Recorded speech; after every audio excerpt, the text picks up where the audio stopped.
Sir हे पान नाही इमानदारी केले होते सर मी सॉल्व. एक मिनिट लक्ष द्या. एक वाजून द्या ठेवून द्या ते वापस.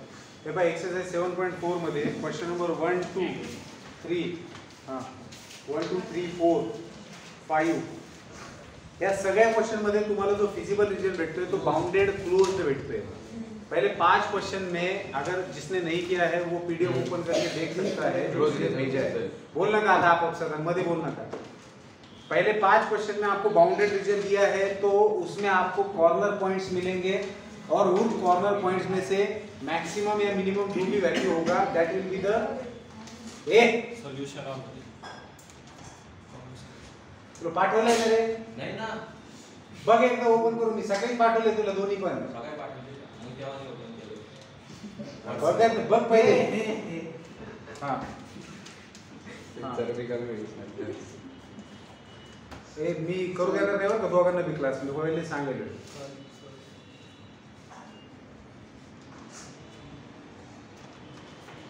एकमेकावर कमेंट करू नका.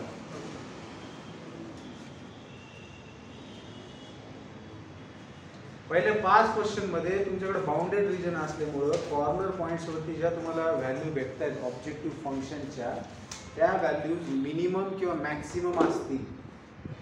जे तुम्हाला फाइंड आउट करायला सांगितले मॅक्सिमाइज करायला सांगितलं असेल तर त्या कॉर्नर पॉइंट्स वरती जी सगळ्यात मॅक्सिमम व्हॅल्यू आहे ते सोल्युशन असतं आणि ते जे कोऑर्डिनेट्स असतात ते तुम्ही सोल्युशन म्हणून सांगत असतात एक्स आणि वायचे. तर पहिल्या 5 मध्ये ते क्लिअर होतं. आता 6व्या मध्ये तुम्हाला जो प्रश्न दिलेला आहे 6व्या मध्ये त्याच्यामध्ये तुमचा ग्राफ कसा येतोय बघा. 6th मध्ये z = 7x + y subject to 5x + y is greater than equal to 5 x + y is greater than equal to 3 x is greater than equal to 0 y is greater than equal to 0. बरोबर आहे. आता याच्यामध्ये मी सरळ सरळ graph काढतो तुम्हाला बघा. Graph जो आहे तो तुमचा काही अरे काय बोलतो तुम्ही.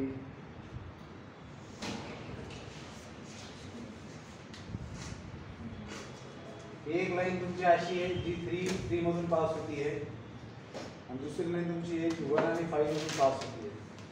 ठीक आहे. इथला पॉइंट तुमचा 1 आहे हा पॉइंट 3 आहे हा पण पॉइंट 3 आहे 3 आणि हा 5 3, ठीक आहे. तर इथं काय होऊ लागले तुमचा जो रीजन येतो फिजिबल रीजन तो काही अशा पद्धतीचा येतो नॉन ओरिजिन साइड. मग आता काय झालं हा बाउंडेड रीजन नाहीये बरोबर आहे पण तुमचा जो कॉर्नर पॉइंट आलेले ते 3 बरोबर आहे. हे असं बीसी बीपीसी हा जो इकडचा रीजन आहे तो तुमचा अनबाउंडेड रीजन आहे. आता महत्त्वाचं ज्यावेळेस तुमच्याकडे अनबाउंडेड रीजन असतो त्यावेळेस महत्त्वाचं असतं की तुमचं जे ऑब्जेक्टिव्ह फंक्शन आहे त्याला मिनिमाइज करायला सांगितलंय का मॅक्सिमाइज करायला सांगितलंय. जर तुमचा z मिनिमाइज असेल मी जे बोलतोय आता त्याच्याकडे लक्ष द्या बरं का महत्त्वाचं बोलतोय. मिनिमाइज किंवा मॅक्सिमाइज दोन्ही सिच्युएशन मध्ये ही दोन्ही पण कंडिशन मध्ये तुमच्या जो सिच्युएशन अशी अराइज होऊ शकते की तुमचं ऑब्जेक्टिव्ह फंक्शन आहे त्याला मिनिमाइज करायचं आहे किंवा मॅक्सिमाइज करायचं आहे पण जे दिलेले कन्स्ट्रेंट्स आहेत त्या कन्स्ट्रेंटच्या हिशोबाने तुमचा जो ग्राफ आहे तो अनबाउंडेड रीजन आहे क्लोज्ड फिगर येत नाही. मग ज्यावेळेस तुम्हाला मॅक्सिमाइज करायचं असेल तर हे ते इकडे वाढत चाललेले तुमचा जो मॅक्सिममचा एक पॉइंट आहे का नाही. त्यामुळे ज्यावेळेस अशा पद्धतीचा ग्राफ येईल पण तुम्हाला मॅक्सिमाइज करायचं असेल त्यावेळेस त्याला नो सोल्युशन असणार आहे. का कारण त्याला इन्फायनाइट सोल्युशन आहे म्हणून तुम्ही त्याला सोल्युशन म्हणू शकता का कुठलं पर्टिक्युलर नाही. तुम्हाला मॅक्सिमाइज करायचंय आणि तुमचा ग्राफ जो आहे तो अनबाउंडेड आहे कळतंय का बाउंड नाही त्याला. पण जर ह्याच एक्झाम्पल मध्ये तुम्हाला ऑब्जेक्टिव्ह फंक्शन मिनिमाइज विचारले तर जे ग्राफ मध्ये तुम्हाला कॉर्नर पॉइंट भेटला 1 2 आणि 3 ह्या तिघांपैकी सगळ्यात कमी व्हॅल्यू कोण कारण इथून पुढच्या सगळ्या व्हॅल्यू जास्तच येणार आहेत. आणि तुमचा ऑब्जेक्टिव्ह काय आहे टू मिनिमाइज तुम्हाला मिनिमाइज करायचंय.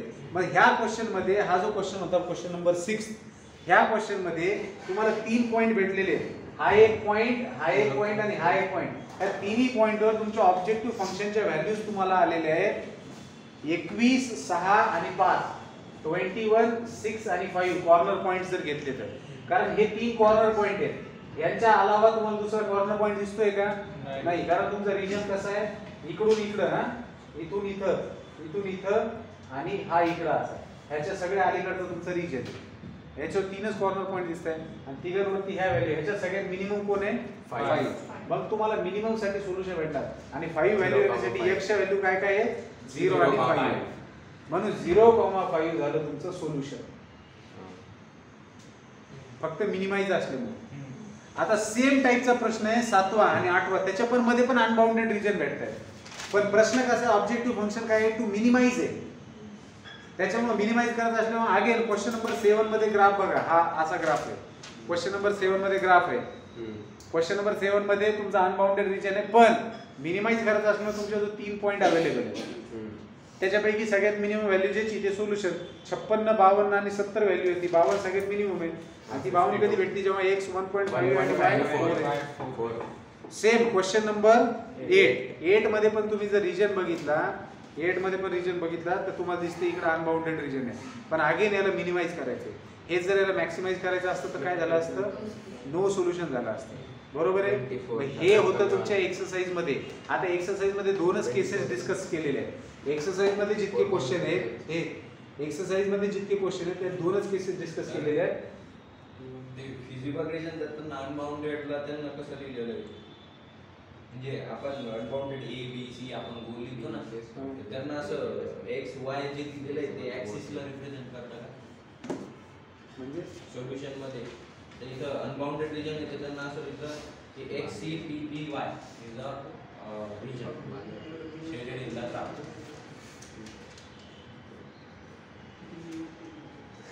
त्यांना नेम कसं काय केलं म्हणजे फायनाइट साठी अच्छा, E P Q P Y. नाही, हा हे बरोबर आहे. हे बघा, आता ह्या रिजनला जर नाव द्यायचं असेल तुम्हाला तर हा तुमचा एक्स ऍक्सिस आहे, हा वाय ऍक्सिस आहे. तर समजा तुम्ही याला ए बी आणि सी म्हटले तर रिजनला नाव कसं देणार? X A B C Y. आता क्लोज नाहीये त्याच्यामुळं आगे तुम्ही एक्स कडे येणार का? नाही. तो नाम कैसे देंगे रीजन को? X A B C Y. कारण की तुमच्या ग्राफचा हा पार्ट आहे ना, हा वाय ऍक्सिस पूर्ण इन्फिनिट आणि राईट साइडला एक्स ऍक्सिस. बरोबर आहे. म्हणून फिजिबल रिजनचं नाव कसं दिलं? X A B C Y. खतम. याला रिपीट एक्स नाही म्हटलं कारण बाउंडेड रिजन नाही. बरोबर आहे. हा, मग नाव तुमच्या रिजनला तुम्ही अशा पद्धतीने देणार पण मिनिमाइज. आता 2च केसेस आपल्या एक्सरसाइज मध्ये सगळ्या क्वेश्चन मध्ये. कोणत्या कोणत्या? एक तर रिजन बाउंडेड आहे, बाउंडेड आहे, नाही तर दुसरा अनबाउंडेड आहे. पण अनबाउंडेड मध्ये पण 2 गोष्टी असतात. एक तर सोल्युशन ऑब्टेन होतं किंवा नो सोल्युशन. नो सोल्युशन वाली कधी ग्राफच्या कंपेअर मध्ये असतं. ते ग्राफच्या कंपेअर मध्ये असतं. कळतंय? पण साधारणतः मॅक्सिमाइजला कारण आपण फर्स्ट क्वाड्रंट मध्येच पाहतो. कळतंय का? हा, मग त्याच्याशी रिलेटेड जर तुम्हाला क्वेश्चन पाहायचं असेल तर मी सेकंड पीडीएफ पण शेअर केलेली आहे ज्याच्यामध्ये ऍडिशनल सॉल्व्ड एक्झाम्पल आहे. बरोबर आहे. तर त्याच्यामध्ये तुम्ही जर बघितलं तर क्वेश्चन नंबर 3 आहे. क्वेश्चन नंबर 3 आहे. आता ह्या क्वेश्चन नंबर 3 मध्ये ऍडिशनल सॉल्व्ड मध्ये क्वेश्चन नंबर 3 मध्ये हा तुमचा ग्राफ आहे. बरोबर आहे. आता हा तर ग्राफ अनबाउंडेड दिसतोय पण ह्याच्यामध्ये तुमचं ऑब्जेक्टिव्ह फंक्शन काय आहे? टू मॅक्सिमाइज आहे. म्हणून मग मी काय त्यांनी कन्क्लुजन लिहिले ते वाचतो, तुम्ही बघा. हा, तुम्हाला हे तर लक्षात आलेलं आहे हो की ऑब्जेक्टिव्ह फंक्शन काय? इकडे बघा, ऑब्जेक्टिव्ह फंक्शन काय? मॅक्सिमाइज दिलेले आहे आणि त्याचा ग्राफ काय आलेला आहे? ऍडिशनल सॉल्व्ड क्वेश्चन मध्ये क्वेश्चन नंबर 3 येतो. मी जी सेकंड पीडीएफ तुमच्याकडे पाठवलेली आहे. ठीक आहे. महातोळेनं सेकंड पीडीएफ पाठवली होती बघा. तुला पण पाठवलेली मी नाही तर बस तसं तुला सकाळीच पाठवली आज नाही कसं काय म्हणतो? मोबाईल दुसरा. हा, मग बैस आता. हा, हे बघा, पण ते कळलेलं आहे तुम्हाला. आता हा ग्राफ अनबाउंडेड आहे, फक्त ऑब्जेक्टिव्ह फंक्शन काय आहे? मॅक्सिमाइज आहे. ऑब्जेक्टिव्ह फंक्शन काय आहे? मॅक्सिमाइज आहे. कळतंय का? ऑब्जेक्टिव्ह फंक्शन मॅक्सिमाइज आहे आणि मग ह्या ग्राफ मध्ये तुम्हाला मॅक्सिमम व्हॅल्यू तर जसं पुढे जाल तसं आणखी मॅक्सिमम साठी व्हॅल्यू भेटत जाईल. म्हणून मग त्यांनी काय म्हटले की the feasible region is shaded in the graph which is unbounded, therefore the value of the objective function can be increased indefinitely. आपके ऑब्जेक्टिव फंक्शन का वैल्यू इंडिफिनिटली इंक्रीज होते जाएगा. Hence this LPP has unbounded solution. Hence the maximum value of z does not exist. इसको unbounded solution है, मतलब बहुत ज्यादा है, तो इसका मैक्सिमम वैल्यू एग्जिस्ट करेगा क्या? नहीं। हाँ, लेकिन अगर वो फैक्ट्री ओनर कुछ करना चाहता है तो उसको जितना पॉसिबल है उसका मैक्सिमम वो ले सकता है, लेकिन जो पूछा है इसका मैक्सिमम वैल्यू निकालिए तो कितना भी निकला जा सकता है। सारी बात समझ में? हाँ, अब ये हो गया केस नो सॉल्यूशन वाला। क्लियर है? हम एक तो बाउंडेड रीजन देख रहे हैं, अब दूसरे अनबाउंडेड के अंदर क्या होता है? सॉल्यूशन होगा या फिर नहीं होगा, नहीं होगा वाला केस देखा। अब तीसरा एक केस होता है जिसमें इनफाइनाइट सॉल्यूशन होते हैं, इनफाइनाइट सॉल्यूशन होते हैं, हो सकता है रीजन बाउंडेड भी हो या अनबाउंडेड भी हो। अनबाउंडेड, अनबाउंडेड, बाउंडेड या अनबाउंडेड दोनों से कुछ भी हो सकता है। और चौथा होता है फिजिबल रीजन ही क्रिएट नहीं होता है, नो फिजिबल रीजन, ना तो बाउंडेड ना तो अनबाउंडेड, फिजिबल रीजन ही नहीं होता। इस तरीके से कंस्ट्रेंट दे रखे होते हैं कि उनमें कोई कॉमन पार्ट ही नहीं आता। तो सबसे पहले मैं थर्ड वाले की बात करता हूं जो समझना जरूरी है। तो थर्ड वाले के लिए हम लोग एग्जांपल लेते हैं।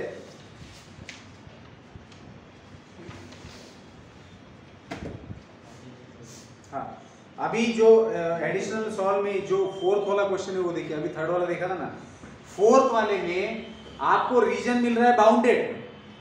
हाँ, देखो ये रीजन है, रीजन बाउंडेड है फोर्थ वाले में, लेकिन कॉर्नर पॉइंट्स कितने हैं रीजन बाउंडेड है? तो जैसे उन्होंने नाम दिया है बी, सी, पी एंड डी, ये 4 कॉर्नर पॉइंट्स है।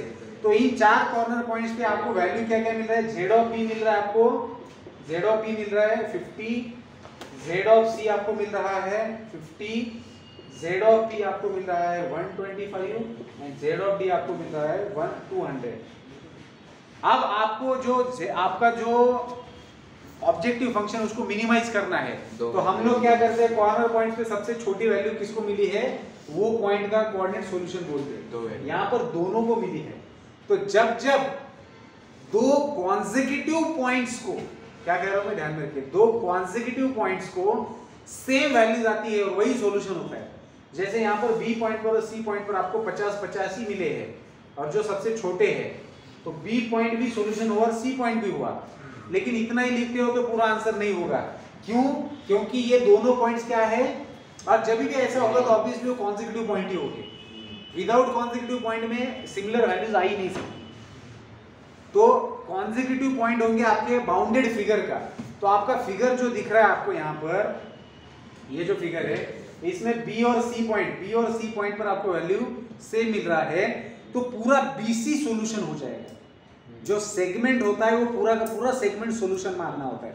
उस सेगमेंट के ऊपर का आप कोई भी पॉइंट लेते हो तो आपको वैल्यू 50 ही मिलनी है। तो जो ओनर है उसके अकॉर्डिंग बी सी सेगमेंट के ऊपर का कोई भी पॉइंट उठा के उसके अकॉर्डिंग अपना काम निभा सकता है। आई बात समझ में? तो ये मैक्सिमम के लिए भी हो सकता है और मिनिमम के लिए भी हो सकता है, और जरूरी नहीं कि इसके लिए रीजन बाउंडेड हो। जैसे अनबाउंडेड रीजन में भी, जैसे अभी यहाँ पर भी अगर मान लो ए और बी पर वैल्यू सेम मिनिमम वैल्यू मिलती है तो आप बोल सकते हो ए भी पूरा का पूरा सॉल्यूशन है इसका। जरूरी नहीं ना इसके अंदर कि आपको रीजन बाउंडेड ही हो, सिर्फ जरूरी क्या है कि जो भी आपको बोला जा रहा है उसके लिए क्या दो पॉइंट पर वैल्यू सेम मिल रही है। समझ आ रही बात? तो अगर दो पॉइंट पर मिनिमम या मैक्सिमम वैल्यू आपको मिलती है ऑब्जेक्टिव फंक्शन की, तो उन जो दो पॉइंट तो सॉल्यूशन होती है, लेकिन दो पॉइंट को जोड़ने वाली पूरी सेगमेंट की सेगमेंट सॉल्यूशन होती है। तो लिखा कैसे जाता है देखिए, z has minimum value 50 at every point of segment joining the points B and C and hence there are infinite number of optimal solutions। आपको सॉल्यूशन मिल रहा है लेकिन सॉल्यूशन का नेचर कैसा है? इनफाइनाइट है। तो देखिए सीटी के अंदर अगर क्वेश्चन पूछना है तो ऐसा ही क्वेश्चन देंगे और पूछ सकते हैं कि इसका जो सॉल्यूशन है वो 1 सॉल्यूशन है, इनफाइनाइट सॉल्यूशन है, 2 सॉल्यूशन से, इस तरीके से। तो उसमें आपको ग्राफ से पता चलेगा और कॉर्नर पॉइंट से। अगर कॉर्नर पॉइंट पे नहीं तो ज़्यादा तो पूछते नहीं है, 4 मार्क का क्वेश्चन हो जाता है ना फिर वो।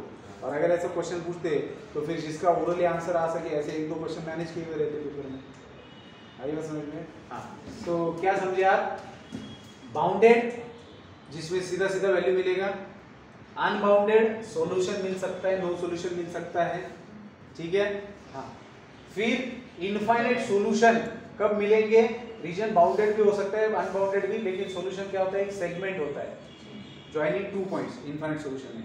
और नो फिजिबल रीजन वाला केस देखिए, जिसमें नो फिजिबल रीजन वाले में 6 नंबर का क्वेश्चन देखिए। 6 नंबर के अंदर देखिए, इस लाइन के नीचे वाला पोर्शन है ग्राफ, नीचे वाला पूरा एरिया प्लेन, इस लाइन के नीचे वाला और इस लाइन के ऊपर वाला। अब इन दोनों में कॉमन है क्या कुछ? नहीं। तो फिजिबल रीजन ही नहीं बन रहा। बाउंडेड और अनबाउंडेड तो बात की बात है, इनमें कोई कॉमन पोर्शन ही नहीं है। तो ऐसे वाले में आपको फिजिबल रीजन नहीं मिलता तो सॉल्यूशन की कोई गुंजाइश ही नहीं है। तो वो क्वेश्चन नंबर कौन सा है? 6 वाला है, जिसमें आपको क्या हो रहा है, ग्राफ कैसे आ रहा है? नो फिजिबल, मतलब नो कॉमन पार्ट आता है। तो बाउंडेड और अनबाउंडेड की तो बात ही नहीं उठती, वहाँ कुछ कॉमन ही नहीं है। तो ऐसे में कंक्लूजन क्या लिखा जाता है? From the graph we conclude that there is no feasible reason for this problem, hence the objective function has no feasible solution for the given concept. जो सिचुएशन दी गई है उसके अकॉर्डिंग उसके लिए कोई सॉल्यूशन नहीं बन सकता है। चलिए, तो अब आप लोग मुझे बताएंगे कि सॉल्यूशन किस किस तरीके से होते हैं एलपीपी के अंदर। एक तो होता है फिजिबल रीजन आपका बाउंडेड। अगर आपका फिजिबल रीजन बाउंडेड है तो उसमें आपको 4, 5, 6 कॉर्नर पॉइंट्स मिलेंगे।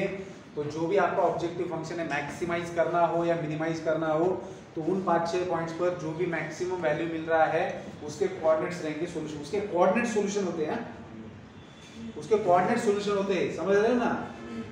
और अगर मिनिमाइज कर रहे हैं तो उसमें से सबसे कम जो फंक्शन की वैल्यू आ रही है उसके कोऑर्डिनेट्स उसके सॉल्यूशन होते हैं। तो ये होता है सिंपल से केस में बाउंडेड रीजन में, और ज्यादातर ऐसे सवाल आते हैं 90% केसेस में। लेकिन मान लो ऐसे कंस्ट्रेंट ये है कि जिससे अनबाउंडेड रीजन फॉर्म हो रहा है, मतलब कॉमन तो होते हैं लेकिन अनबाउंडेड होता है। तो अनबाउंडेड के केस में मिनिमाइज वाले में आपको सॉल्यूशन मिलता है, मैक्सिमाइज में नहीं मिलता, ठीक है। फिर इनफाइनाइट सॉल्यूशन भी एक केस बनता है जिसमें पूरा का पूरा सेगमेंट सॉल्यूशन होता है। लेकिन ये कब पॉसिबल है? अगर दिए गए कॉर्नर पॉइंट्स में दो कॉर्नर पॉइंट्स का ऑब्जेक्टिव फंक्शन का वैल्यू सेम आता है, ठीक है, और वही सॉल्यूशन होता है। अब ऐसा भी हो सकता है कई बार कि आपको मैक्सिमाइज करने के लिए बोला है और दो कॉर्नर पॉइंट का वैल्यू सेम आया है लेकिन वो मैक्सिमम वैल्यू नहीं है। जैसे मान लो यहाँ पर 50, 50, 125 और 200, अब ये मिनिमाइज के लिए पूछा है तो सेगमेंट बीसी सॉल्यूशन आएगा। अब यही क्वेश्चन अगर मैक्सिमाइज के लिए पूछते तो सीधा 200 मैक्सिमाइज है ना, तो ये कॉर्नर पॉइंट बन जाएगा सॉल्यूशन। तो ऐसा दिमाग में मत रखना कि 2 पॉइंट के सेम आ गए तो सेगमेंट सॉल्यूशन है। देखो भाई कि मिनिमाइज करने के लिए बोला है कि मैक्सिमाइज के लिए बोला है।